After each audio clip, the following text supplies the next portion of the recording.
ಇವತ್ತು ಒಳ್ಳೆ ಲಾಭ ಮಾಡ್ಬಿಡೋದೆ. ಹಲೋ ಹಲೋ, ನಿಮ್ ಹೆಂಡತಿ ನನ್ನ ಹತ್ರ ಅವಳೆ.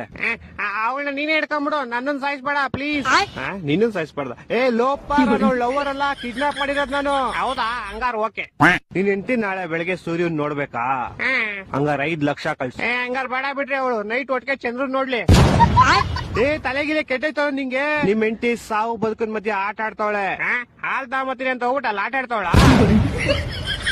ಲೇ ಚಪ್ರಿ, ಕರೆಕ್ಟ್ ಆಗಿ ಕೇಳಿಸ್ಕೋ. ಇವತ್ ನೈಟ್ ಅಷ್ಟಲ್ಲಿ ನಂಗೆ ಕಾಸು ಬರ್ಲಿಲ್ಲ ಅಂದ್ರೆ ನಿಮ್ ಹೆಂಡತಿದ್ ಒಂದ್ ಕಾಲ್ ಕಟ್ ಮಾಡ್ಬಿಡ್ತೀನಿ. ಮತ್ ಇನ್ನೊಂದ್ ಕಾಲು ಅದ್ ನಾಳೆ ಕಟ್ ಮಾಡ್ತೀನಿ. ಎರಡು ಇವತ್ತೇ ಕಟ್ ಮಾಡ್ಬಿಡು. ಲೇ ಲೋಪ, ನನ್ನ ಹೇಳ್ತಾರೆ ನಿಮ್ ಹೆಂಡತಿ ಕಾಲ್ ಕಟ್ ಮಾಡ್ತೀನಿ ಅಂತ. ನಾನೆಲ್ಲಿ ಬೇಡ ಅಂದೆ. ಹೊಟ್ಟೆ ಎಷ್ಟು ಉರ್ತಾವ್ರು, ಅಕಸ್ಮಾತ್ ನೋಡಿದ್ರೆ ನಾಶನ ಮಾಡ್ಬೇಕು. ಲೇ ನಂಗೆ ಯಾಕೋ ಇಷ್ಟು ರೋದನೆ ಕೊಡ್ತೀಯಾ? ಒಂದ್ ಕೆಲ್ಸ ಮಾಡೋ, ಒಂದ್ 2 ಲಕ್ಷ ಕೊಟ್ಬಿಟ್ಟು ನಿಮ್ ಹೆಂಡತಿನ ಕರ್ಕೊಂಡು ಹೋಗ್ಬಿಡೋ. 2 ಲಕ್ಷ ಎಲ್ಲ ತುಂಬಾ ಜಾಸ್ತಿ ಆಯ್ತು, ಆಗಲ್ಲ. ಮತ್ತೆ ಇನ್ ಎಷ್ಟ್ ಕೊಡ್ತೀಯಾ? ಮನೆ ಹತ್ರ ಬಾ, ಪ್ಲಾಸ್ಟಿಕ್ ಸಾಮಾನು ಹಾಲ್ ಕವರ್ ಐತೆ, ತಗೊಂಡೋಗು. ಲೇ ನನ್ ಕಿಡ್ನಾಪರ್ ಕಣೋ, ಪೇಪರ್ ಇವನ್ನೆಲ್ಲ ಬೇವರ್ಸಿ. ಹತ್ರ ಅದೇ ಇರೋದು, ಇವಾಗ ಬೇಕಾದ್ರೆ ತಗೊಂಡೋಗು.